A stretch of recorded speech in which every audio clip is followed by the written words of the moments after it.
The theme that we began on the last time was working through one's 5 poisons. That doesn't mean working through one's 5 poisons. That means getting rid of them. In a sense, when we take to the path, we think that, oh, I'm going to be like the picture of the Buddhist where I get to sit on top of the Himalayan mountain somewhere all by myself, and eventually people will climb up and ask me profound questions. But it really doesn't work out like that. When we enter upon the path, the first thing that we have to do, even though we want to go forward with the most exotic practices and, wear the most exotic robes and to collect all the implements and learn how to use them, I know there is that tendency to want to kind of get into the costume and trappings and surroundings of Dharma. But really the first thing that should be done when we enter onto the path is to take hold of and begin to think of ourselves as a warrior regarding our own poisons. Now when we say warrior, everybody thinks, oh, that can't be very Buddhist because Buddhists are peaceful. Well, Buddhists are peaceful. We've never had a war that I know of. We've been attacked, but we've never had a war. There's no other religion that can say that. Every other religion has brought about war, and that's never happened in Buddhism. Yet we are warriors, and we consider ourselves warriors in the sense that we must take to task that which prevents us from attaining liberation, because the goals here are different. In other religions, there are lots of materialistic ideas about possessions. Like how much land should a certain religion have, or how many pieces of gold should they collect, or whatever, that kind of thing. There is a certain materialism in it. But with Buddhism, there is really no materialism. In truth, students will give their last dime in countries where Buddhism is the cultural religion. Students will give their last dime to make an offering to the 3 precious jewels. There are many stories of practitioners whose generosity and, unthinking faith, really, no, not unthinking, more like spontaneous faith, is so strong that even their last garment they would offer at the altar to give to the 3 precious jewels, knowing that it is so much more important to gather the merit of making that kind of offering than it is important to have a garment. But we don't know that, and that's the unfortunate thing, and that's why we must take ourselves to task more, I don't want to say harshly, because harshness doesn't help, but I want to say succinctly and directly. We have to take ourselves to task regarding our faults and our poisons. In other cultures, for instance, when I think of the Tibetan culture, that's a lot easier because there isn't that attachment to materialism. Even in terms of the roots of the culture itself, without religion, they were a nomadic people. And they had things, but you couldn't carry much. You had your yaks and your yurts, and that was it. You traveled around with them. And there wasn't that much variety in food.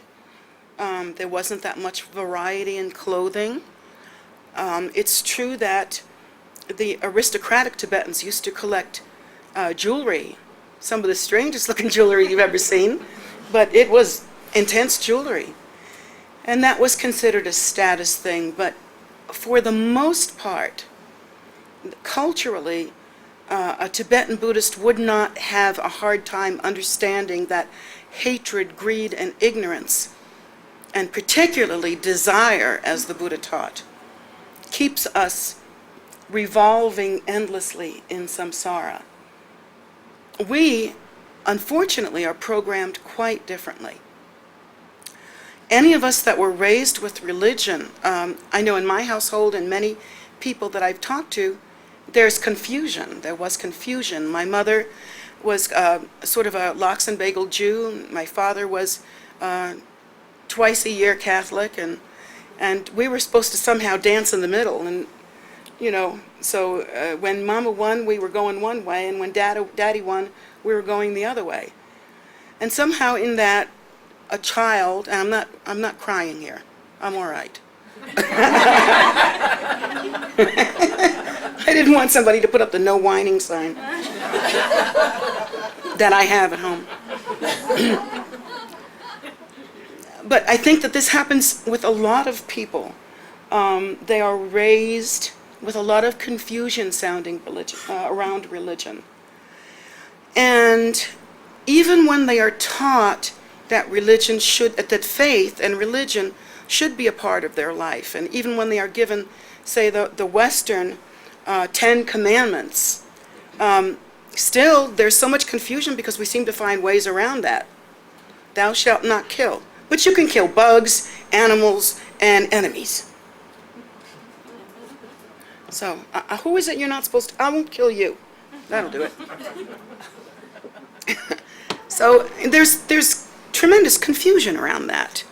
How does one venerate these absolute laws that have to do with being a moral and ethical human when there is so much confusion around it?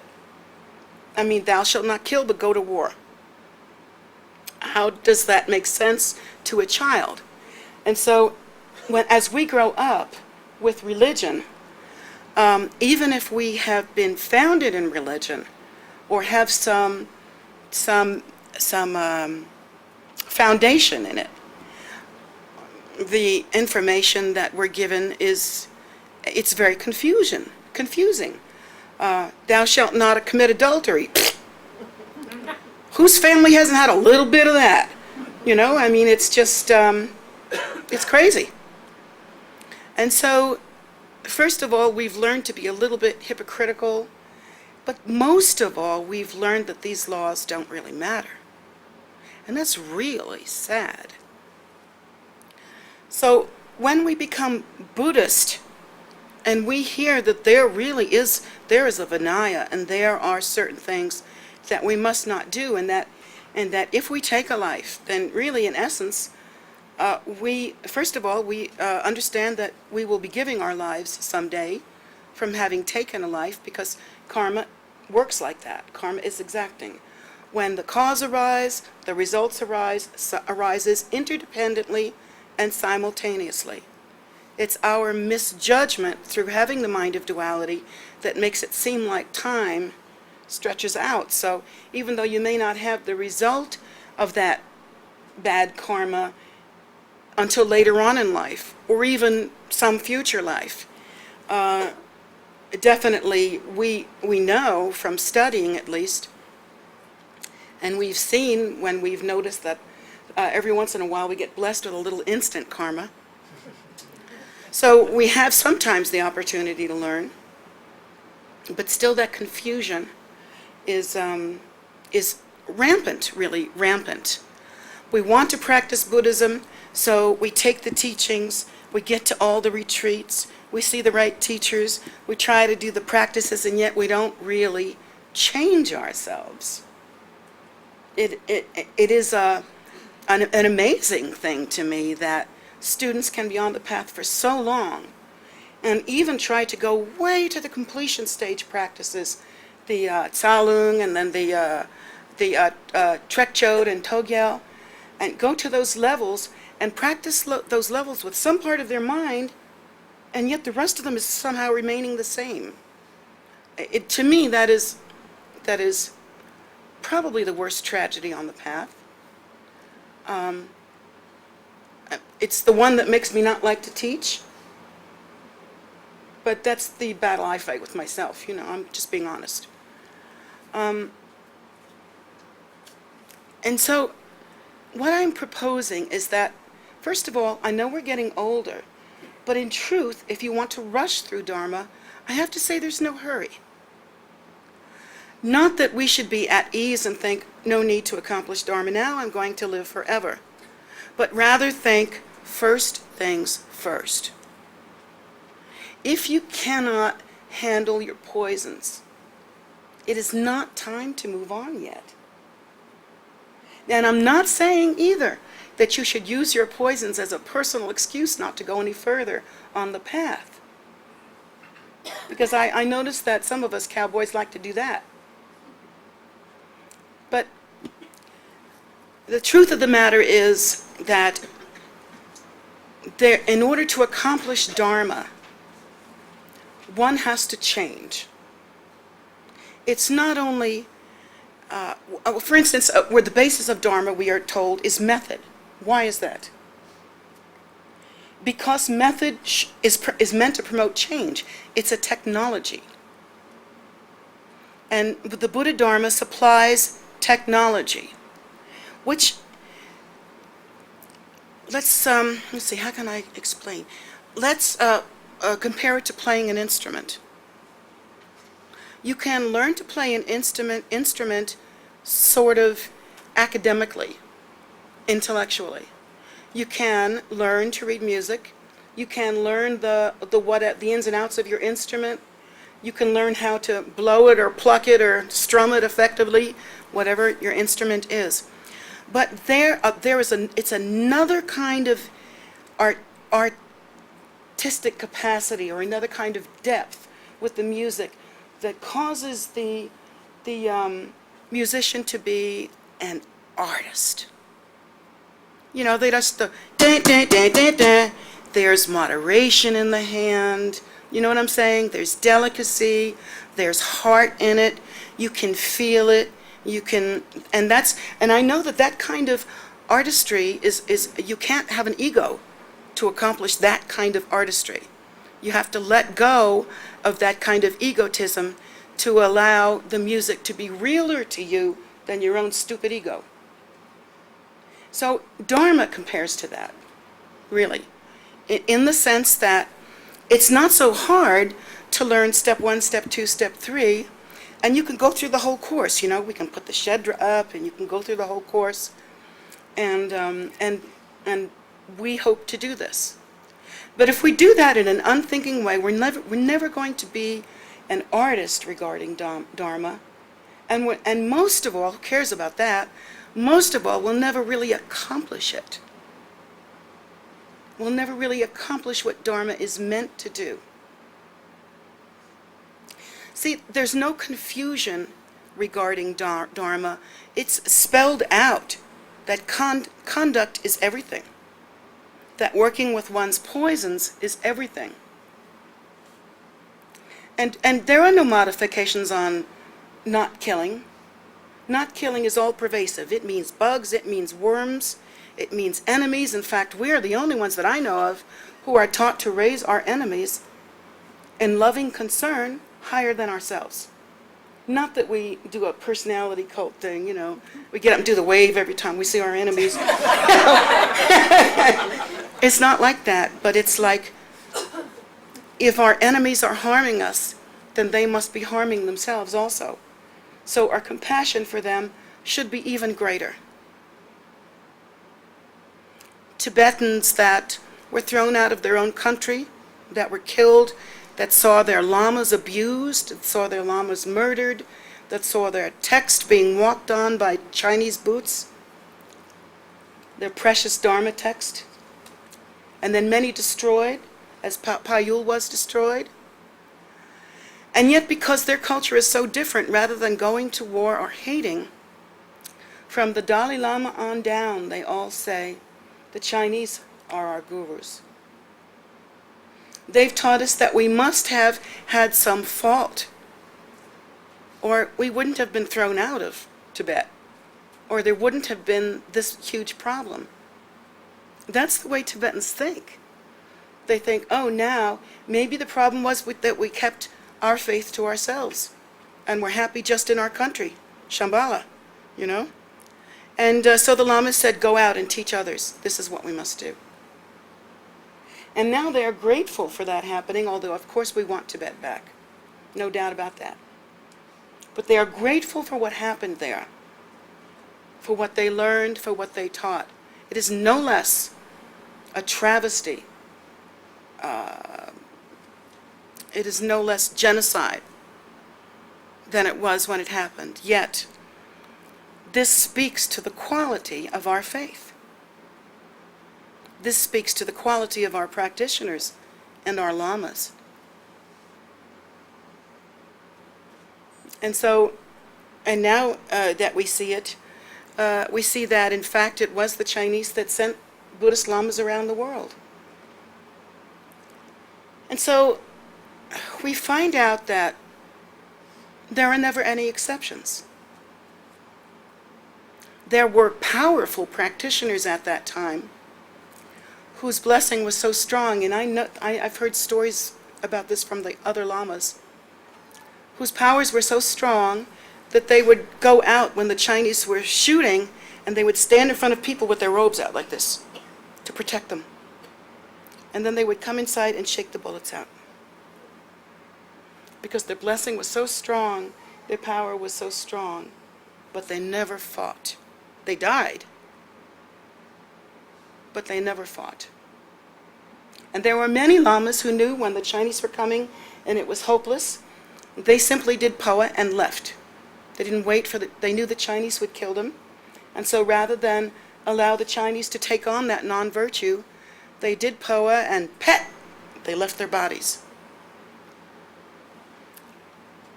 And what was that year when the Tibetans came into China? And the Chinese came into Tibet? 49. Oh, it started in 49. I was born in 49. So that's what happened there. But there was never the thought of revenge, never the thought of hatred or of barbarism, that because this is not our way. And what's great is that we can teach our children there are no exceptions. It's black and white. That's what's really great. Just never kill. Each sentient being values its life just as much as you do. I really like that about our faith. The problem that I see in people who are trying to defeat their own poisons in this lifetime, even you guys sitting here whose faces and hearts I know so well, we try at this. We've given up a lot to be Buddhists on the one hand, yet we've gained a lot more by being Buddhists on the other hand. And we're very much involved, and we're as committed at each person is as committed as they can be to their path. So I know that the willingness is there. I think the caring is there, but there's so much confusion. How in the world are we supposed to defeat our poisons when things are it's not clear to us how we should live? Like, for instance, we are told in Buddhism that we must conquer hatred, greed, and ignorance, and lust, and competitiveness, or warlike behavior. That these are the things that we should, and let's see, what else? Did I say sloth? Well, that one too. Yeah, that one. So we are supposed to conquer all of these things. And yet, we're not even clear what hatred is. We're not even clear on that. Because how were we brought up? If we acted out, few of us had parents that sit down and say, this is why this isn't working. Most of us had a backhand, or time out, or, go away, or watch TV, or something like that. But there's never any clarity because we ourselves don't understand.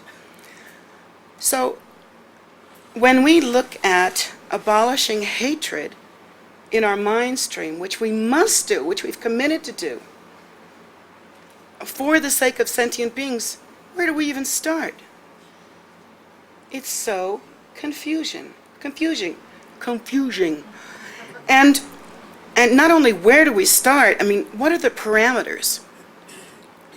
Like, okay, what does that mean? Not hating. Okay, I don't hate you outright. But, you know, if we mush with that a little bit and fool around and dance a little bit, there's a lot of leeway in there, according to the way ordinary people think. But in fact, that's not true, because if you just look at the one poison, which is hatred, it's much more widespread than you think, my poor little lambs. You know when you go ballistic sometimes? And you go ballistic because somebody let you down, or somebody was but rude to you, or whatever the particular thing is. That's hatred. You can say it's not because you don't hate the person, but the rage, the thing that comes out of you, is the same energy, just a little tweaked to fit our culture. It's that same thing when you go off on somebody. See? Or when you gossip. Like when you gossip to put another person down, you indicate that their qualities are down, that they're, you know, they're not a good practitioner, they're not a good person, they're mean, they've been mean to me, they're just bad, you know, you have that kind of gossip. You know, somebody looked at you cross-eyed and you're going to hold a grudge for the rest of your life, you know, that kind of thing. And every chance you get, you're going to tell somebody how bad that person is. Or maybe you're a lightweight gossiper. You just do it with a smile on your face. She never practices. However you do it, whether you smile, or whether it's grudge-oriented, or whether you do it because there's nothing in your head but gossip, well, it's still hatred. And here's where we get lost, because we think, I'm not hating! But still, we are putting others down in order to raise ourselves up in our mind. Now, there are a couple of unfortunate things that are happening there. First, the hatred. Anytime that you need to raise yourself up at the expense of anyone else, that is about as far away from Buddha Dharma as you can get. The instructions from Buddha Dharma are that we should gain so much compassion through giving rise to the bodhicitta. And when is that going to happen? When it feels right? No, you have to practice. You have to make it happen, even if you've got to grit your teeth. One step at a time, you give rise to the bodhicitta.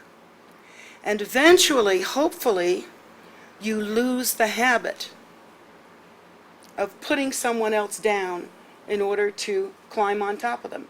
Because the bodhicitta requires that we understand this. We are one being. Out there is everybody else.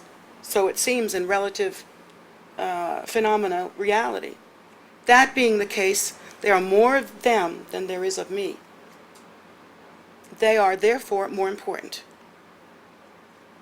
That is what the Dharma teaches. The basis for that is not martyrdom. We're not going to go to the heaven of 87 virgins or whatever. Not that I would be interested in that.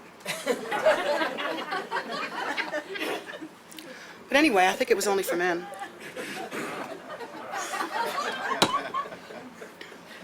You know, that's not going to happen to us. We don't think of it in terms of martyrdom, we think of it in terms of view.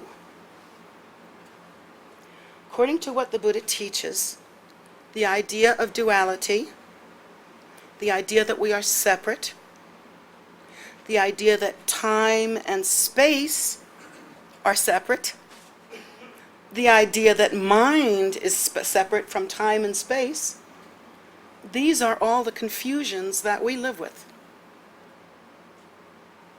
And so because of that, it looks like there are so many of us out there so many of you out there and me over here, but in truth, if I were to meditate the way the Buddhas and Bodhisattvas meditate, like with pure Dzogchen view, I literally could not find a place where I end and you begin. And so I am you. I look into your eyes and I see Guru Rinpoche. How much do I love Guru Rinpoche? That's how much I love you. Like that. And so sometimes I have the occasion to speak very harshly to my students. On occasion I have had to, figuratively speaking, slap them around.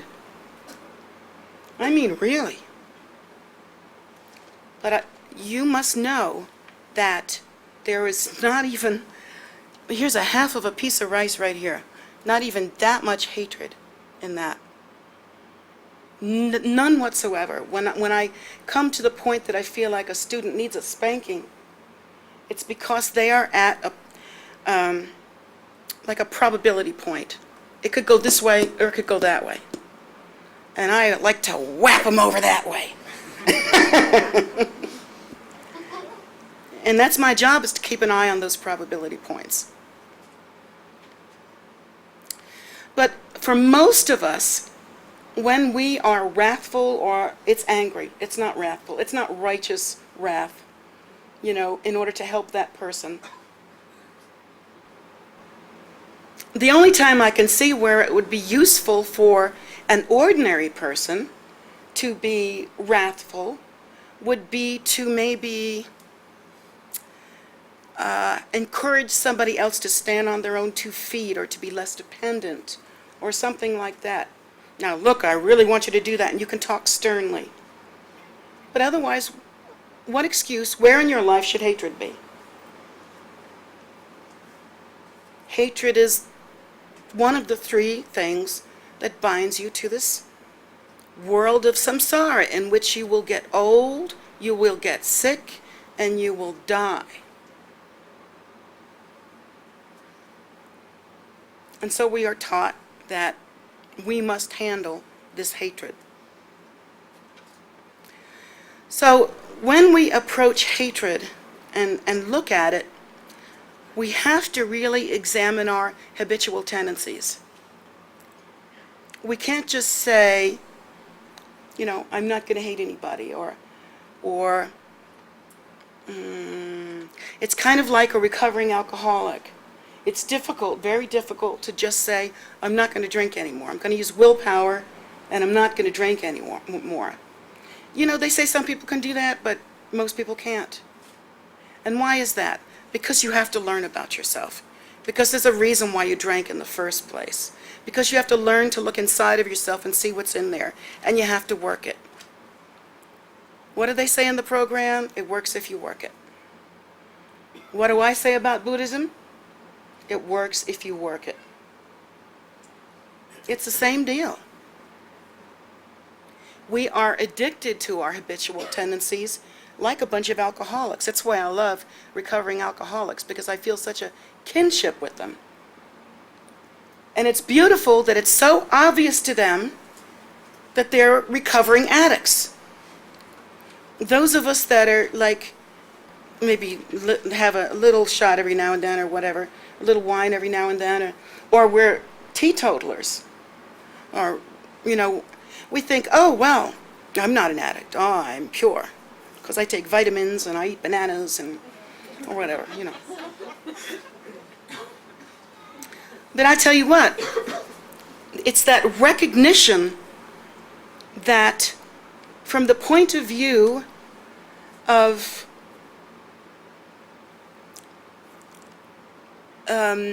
recovering from the addiction to the 5 poisons, and from that awakening to Buddhahood, most of us are still at the stage where we're living like bag ladies and men under the bridge.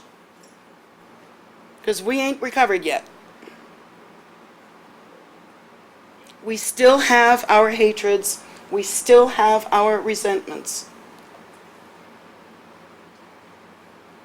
And we practice them. When a Buddhist approaches ridding themselves of hatred, it can't be done through willpower. It must be done through understanding, through practicing, and ultimately through attaining view.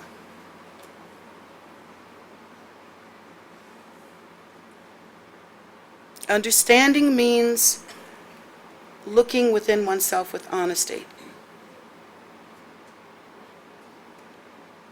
None of us have been perfect. We've hurt others. We've killed bugs, people, I don't know what, swatted flies, whatever. None of us has been perfect. And when we approach that, we need to look at that without excuses, bald-faced. You know? Where have I fallen down here? Now, we don't want to look at it in a harsh and miserable way. When I say take oneself to task, I mean have a long, sobering talk with oneself. I don't mean self-hatred. That is useless. And I don't like it. I don't want to see it. I don't want to talk about it. And I will slap you into next week if I see it. Because you're just as worthy as anyone else. And that's just a game. When we get into self-hatred, it's because we have bad qualities and we don't want to deal with them. So I say, accomplish those qualities, and your image of yourself will rise up like a mountain.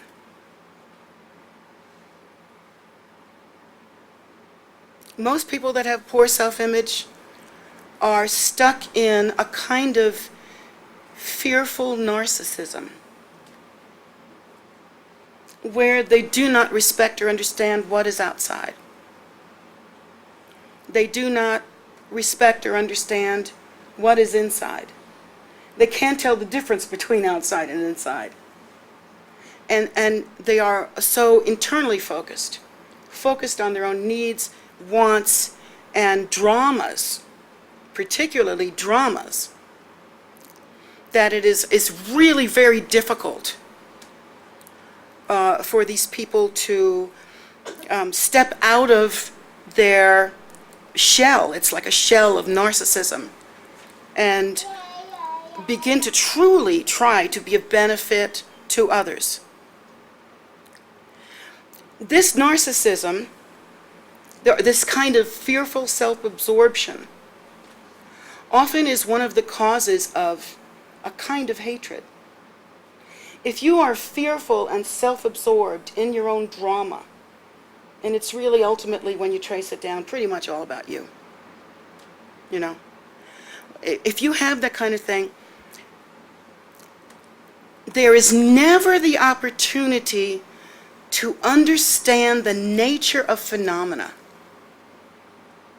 There is never the opportunity to understand the primordial, naturally luminous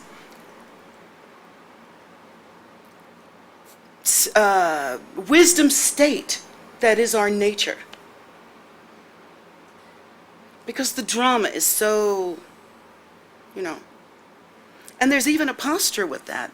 The people that have that kind of thing, as they grow older, their bodies tend to go like that. Do you know what I'm talking about? It caves in like that. And it's the protecting that we're doing of something that we feel is inherently real. Ego.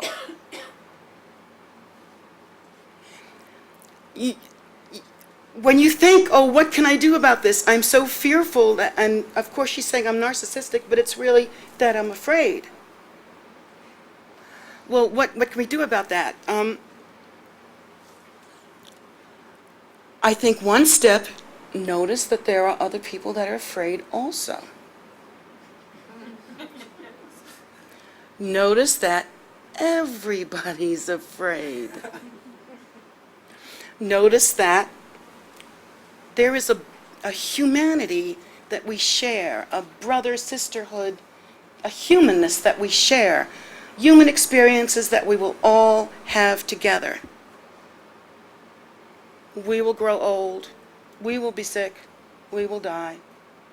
This is the condition that humanity shares in samsara. And so learn to recognize in others that connection, even if it's a sad one, that we all suffer the same, and we have the same wants too.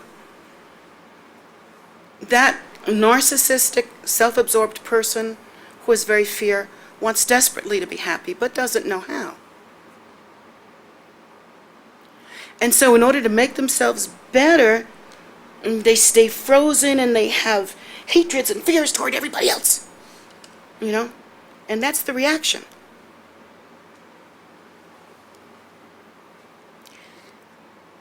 Now, we want to start, of course, with knowing oneself. We learn to know oneself. We learn to see how we function. We try to trace it down a little bit.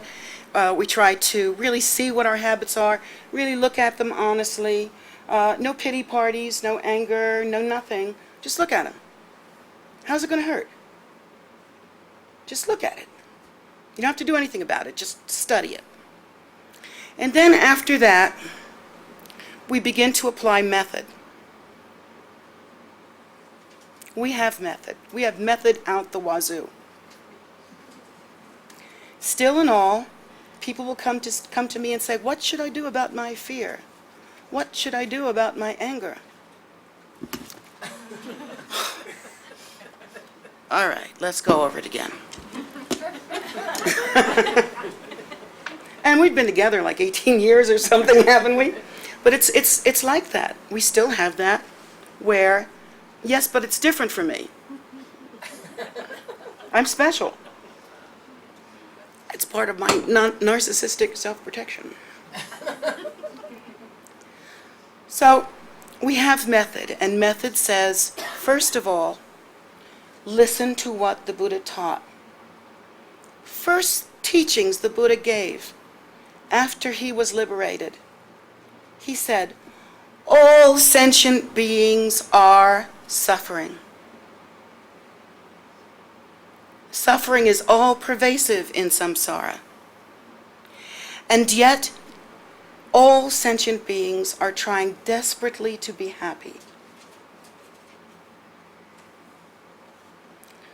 Even the one who's caught up in their fear, even the one who's caught up in their hatred, that person also wants to be happy. And so what we have to do is begin to really listen to what the Buddha taught, not what society said. And Lord goodness, please, not what your mother said. Because I don't know what has spawned you people.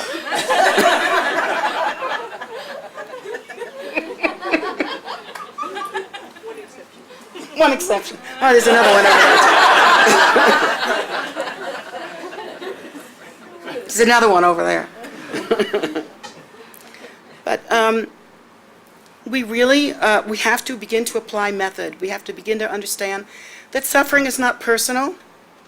It's samsara. You come to me and you're saying, I'm suffering. Well, no shit.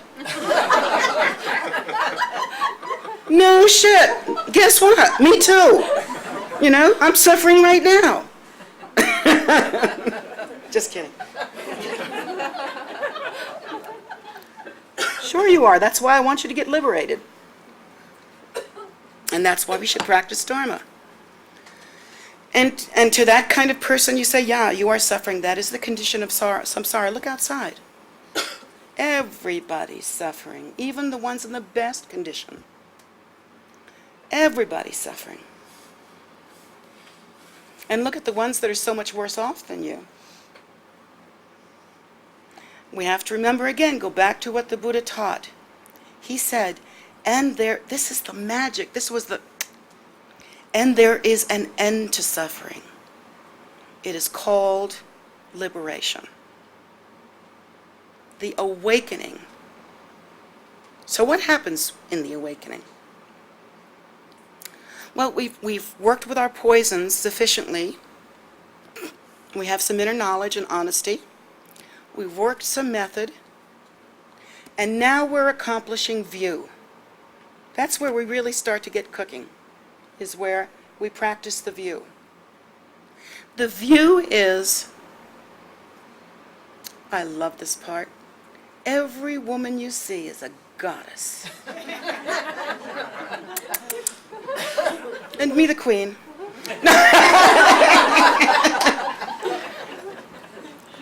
That we see that all beings are Buddha. We see that the females are goddesses. Whether they look like goddesses or act like goddesses, in their nature, they are Tara. In their nature, they are, as are you, the primordial, pristine state. We look at men, and rather than list their faults, which most of us do, we look at them and think, this is Buddha. When you think of your husband, your child, your friend, your enemy, and even President Bush, you think, yeah, this is Buddha in his nature.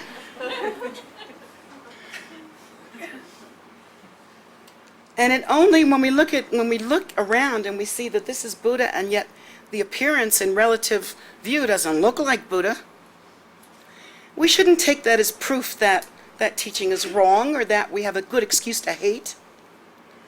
We should take it as a reasonable display of the fact that we are lost in samsara.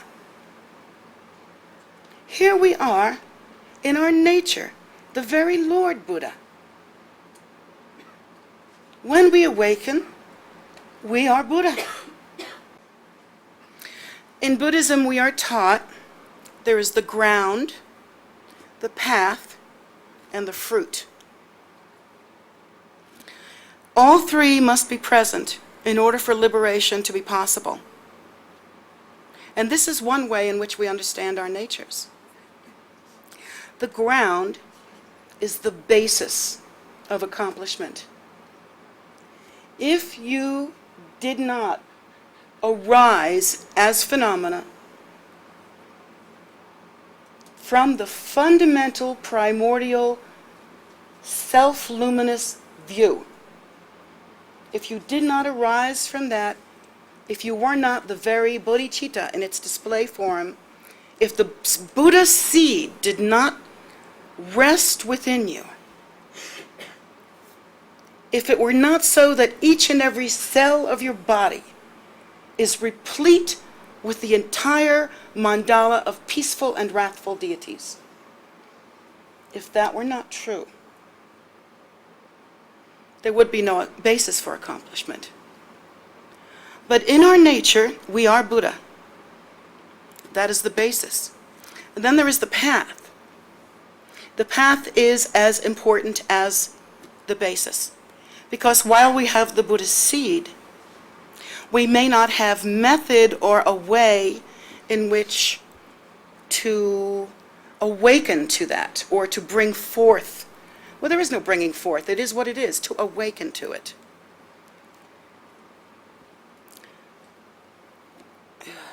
A fly is Buddha. He also arises in the form, in the display of duality, in the samsaric world, and yet his nature is Buddha. His nature is that very same, no difference in the fabric between my primordial nature and the fly's primordial nature. But the fly will never have method in this lifetime. The fly could literally crawl up the arm of the Buddha and not know where he is. Have it not make any difference. And sometimes I see that happening.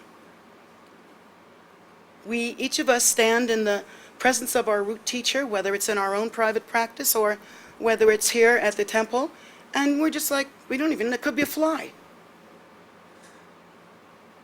But the difference between you and fly is fly has no method. Fly cannot practice dharma. The thing he's doing is not prostrations. He's wiping his eyes or something. So we have to apply method. We have to apply method. And that's what the Buddhist teaching is all about. It's all about different methods at different stages for different people. And then, of course, the fruit of potential and method is the awakening. But in Buddhism, we see all three as the same. And it's taught that all three are the same. And in truth, there is no realization without understanding the sameness of these three. Because it's easy to think that we are evolving in a step-by-step way. And it's easy to think, oh, we're on the ladder, see, I'm up here and somebody else is down there and some other people are over here. And we get into that view. And that's not what the Buddha taught. The Buddha did not teach someone is higher and someone is lower. The Buddha taught that we should recognize the appearance of the Buddha nature in the world as our root gurus. And the root guru gives us the method, and therefore we have the result. But nobody's better than anybody else. That's a different religion or a different idea or something else. I don't know what that is. But we don't have that here.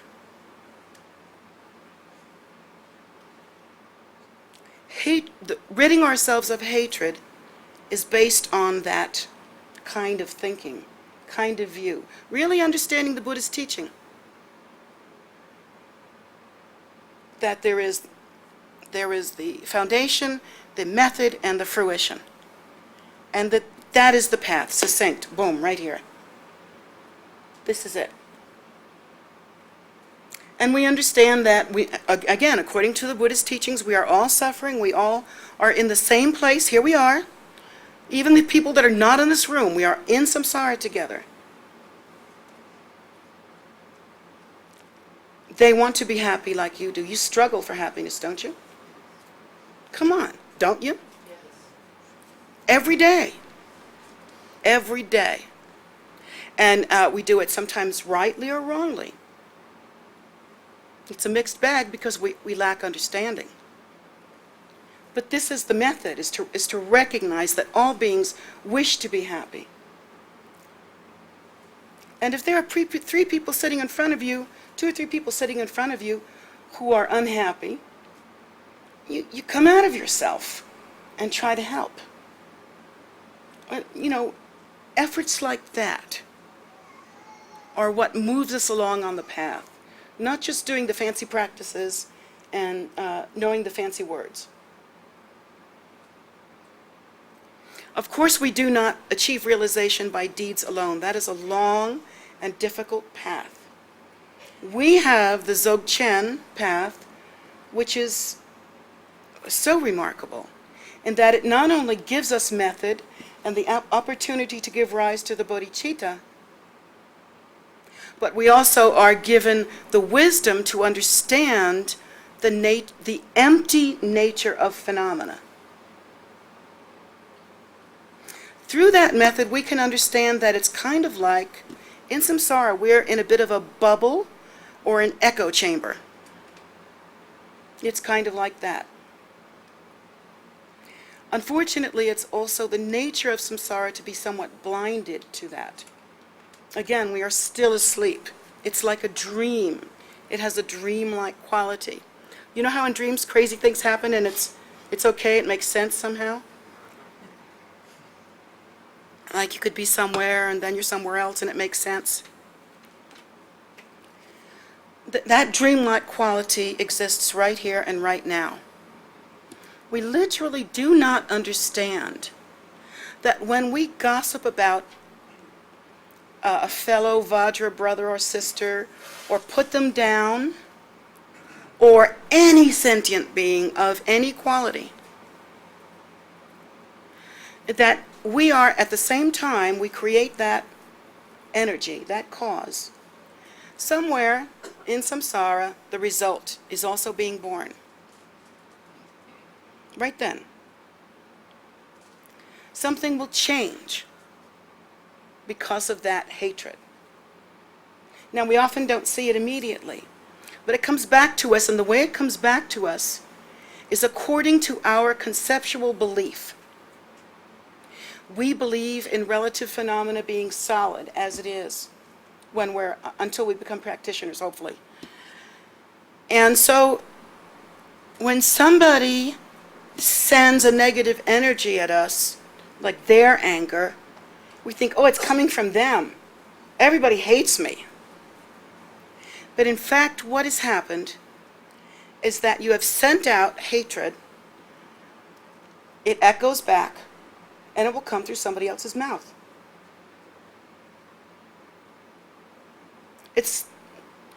You know why it's nobody else's fault? Because there is nobody else. Bingo! There is nobody else. Now you could sit there and say you're practicing Trek Chode and Hogyel, and you don't know that yet. I can't figure out.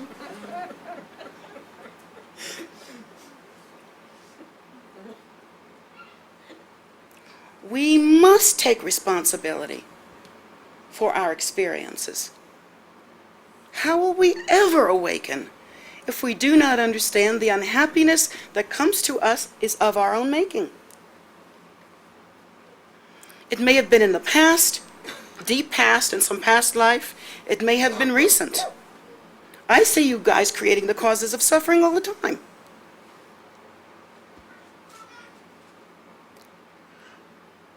And so, get back to the basics. Follow the Buddha's teachings. To antidote hatred, and I know hatred's my big one today, okay? And then we'll do greed and ignorance some other time, and the other ones as well. To antidote hatred, the antidote has to be very strong. Because hatred is such a strong energy that it brings about war. In places where there is a lot of emotional, egocentric agitation that has hatred as part of it, and anytime there's emotional, egocentric agitation, there will be hatred. Places like that often have a lot of, earth movement. And a lot of, strange weather and, that sort of thing. And war, who would have guessed it? So, we have to understand that we want to awaken, but we don't want to take responsibility. We want to awaken, but we don't want to stop dreaming. We want to awaken,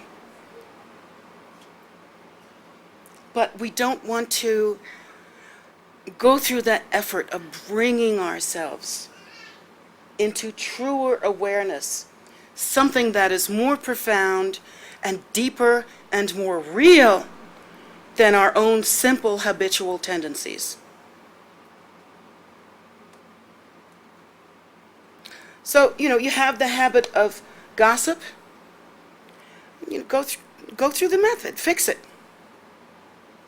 Understand that if you allow it to continue, that hatred in any form, you will get more and more unhappy as you age.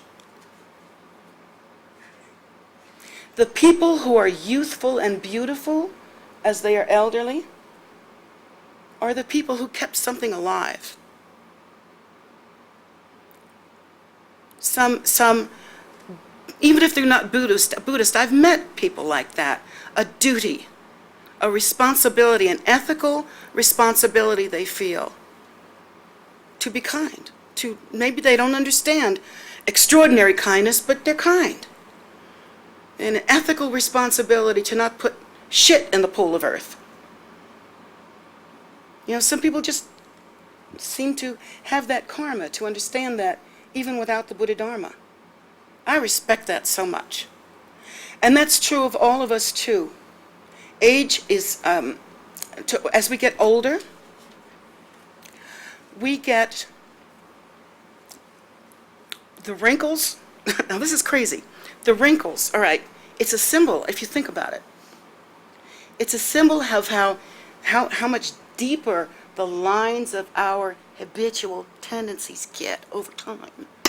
You see what I'm saying? Our habitual tendency is in our posture, it's in our face. We screw up our faces when we're doing our habits.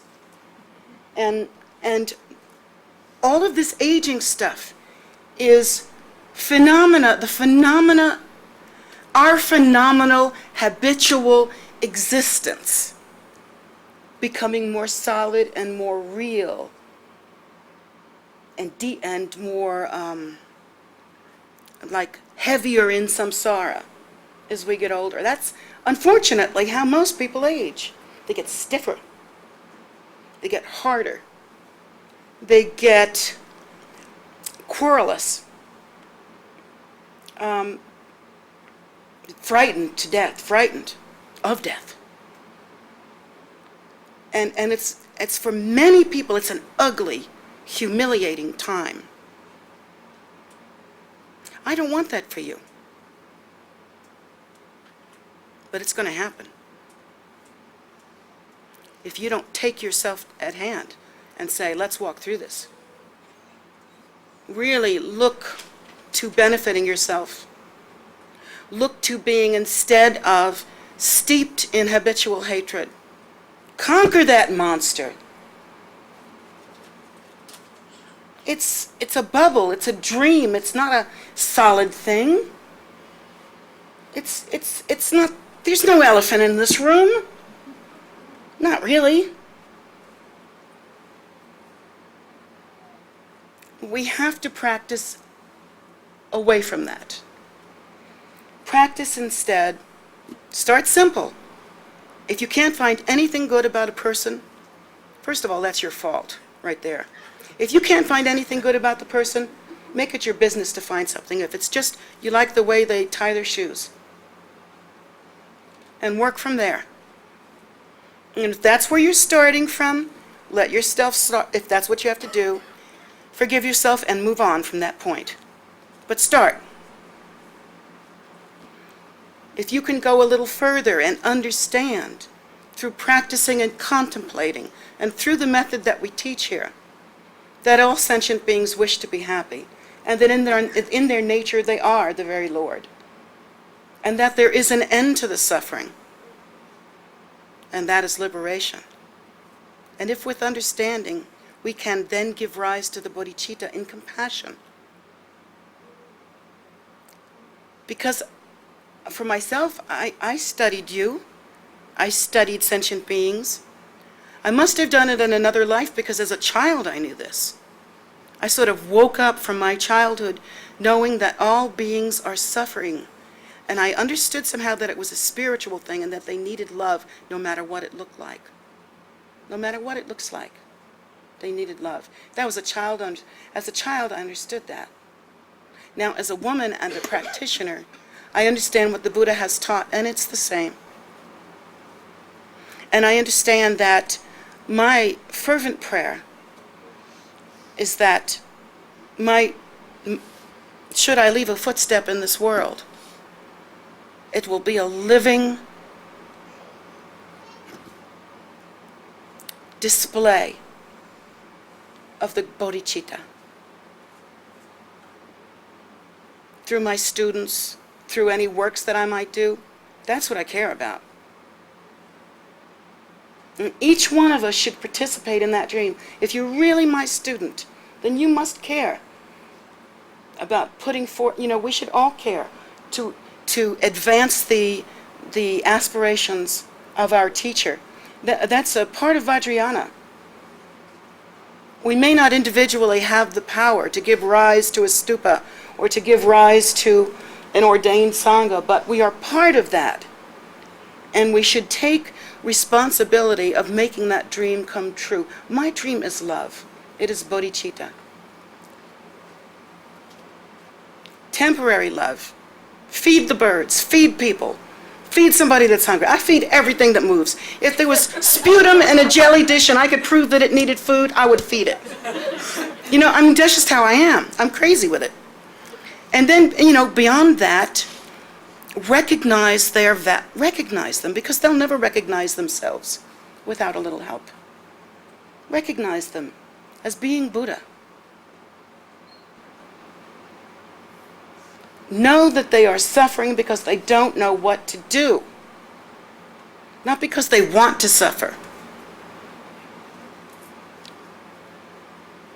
And do what you can to give rise to compassion. Make it a commitment. Disallow those rage things. Disallow that anger that we have, where we have to go and punch a wall or something like that. The way to do that is to get a little space from it. No suppression. We don't like suppression. Suppression is bad. It makes us all crazy. And we're crazy enough. You work it, you work it, you work it.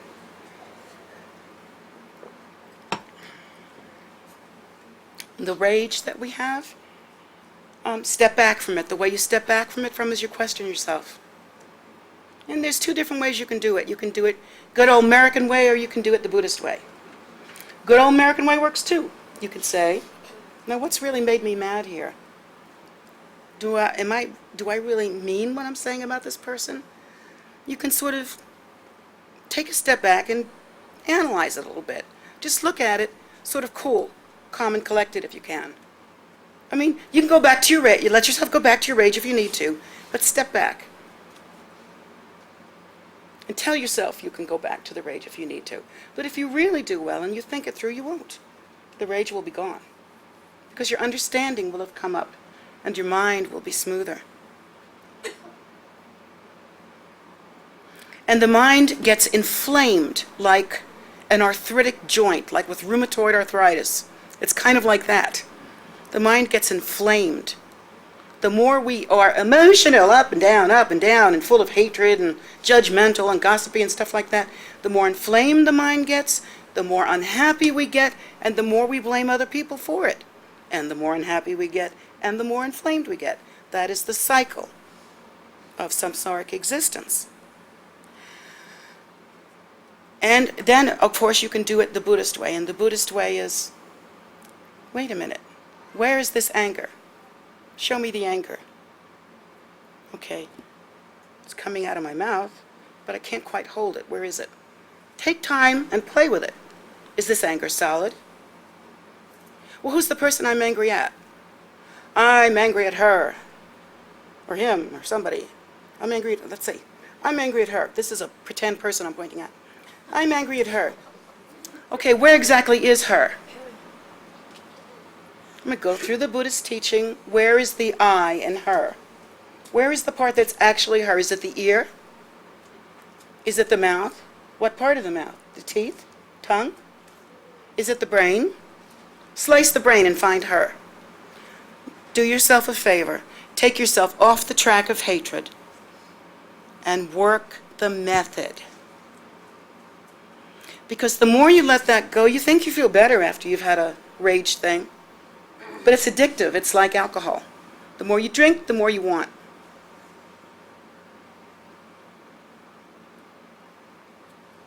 The thing to do is to keep yourself from that by stepping back, taking a breath, and examining what you're doing.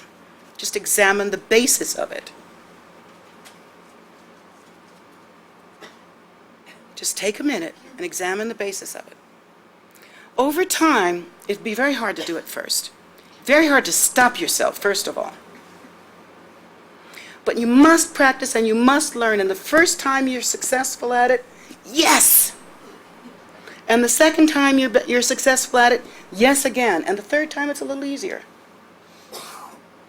And then you begin to start noticing things. And it's a step upon step upon step sort of building process of awareness of what is actually happening. Because in fact, there is no enemy, there is no self, there is no anger, and we just need to wake up to that. Our nature is the pure primordial luminosity. That spontaneous nature, which is utterly empty and absolutely complete.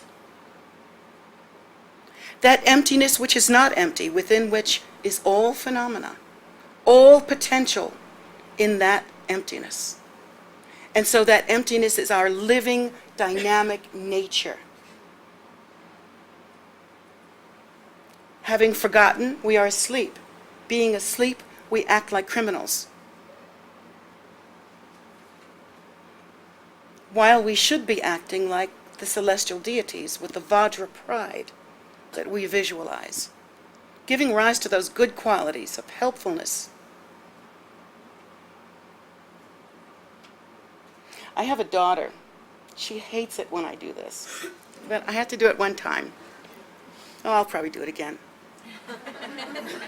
The first time I met my daughter, she opened up her eyes and she looked at me and she did the mudra, fear not. And that was real. And when I brought her to His Holiness, he said she must have done a lot of practice. She must have really practiced in order to meet with the Dharma under these extraordinary occasions so early in life, and to have this kind of life steeped in Dharma. To be born making mudras is not easy. You have to practice. You have to practice now while you are alive, so that in your next life, when you do return, it really will be for the sake of sentient beings, in order to be of benefit. For myself, I have made that commitment. I made it a long time ago. There's no backing out now every time I try.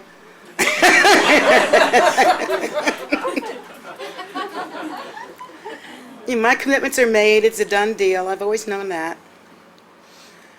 And my aspiration is to leave the footprint of bodhicitta every time I incarnate. To leave it so that it's undeniable. And to allow and to help others so that they can leave that same footprint.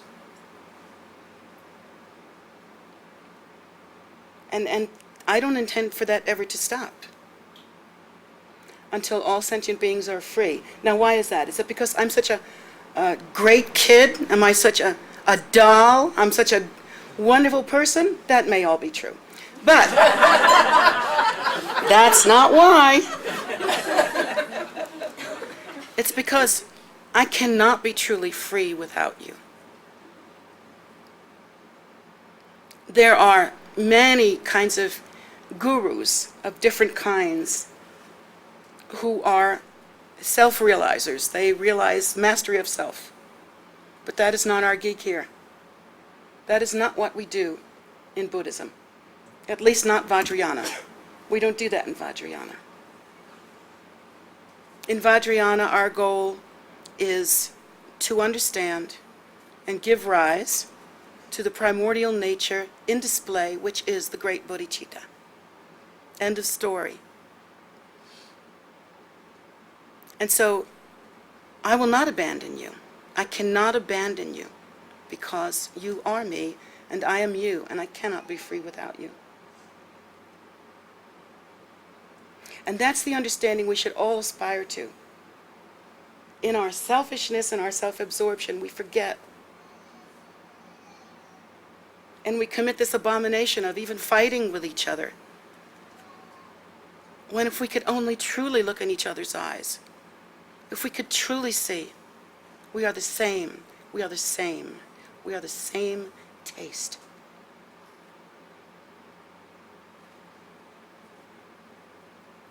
And so, this is why we need to break our habitual tendencies, train ourselves thoroughly, look at ourselves honestly, and most of all, if any of you are in that childbearing age, anyone that's listening, please raise your children right.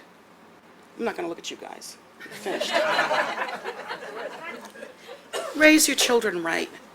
Teach them responsibility for what they do, not for the Household chores are one thing.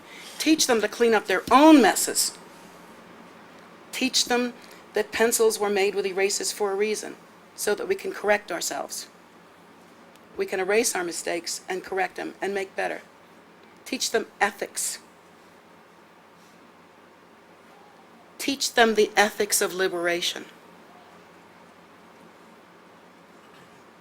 The reason why we have so much difficulty in teaching people proper values and how to stick with the beginning stages of the Buddha Dharma, which is about virtue and conduct. The reason why that's so hard is because most of us weren't raised up. We were kind of dragged up, you know? We weren't raised up with thoughtfulness and regard and respect. Many of us were just kind of fed and watered and, whatever. And when you raise a child, you must teach the child to be a good citizen in the world and to leave the world better than they found it. So that's my hope for you, and that's my hope for anybody's children, and that's my hope for all sentient beings. Just think, if we could really get just that message across. Forget the big practices and the bells and the da-da-da-das. Just think. The most fundamental of his teachings allows one to be whatever faith they wish, but teaches us how to live with good qualities. Nanda.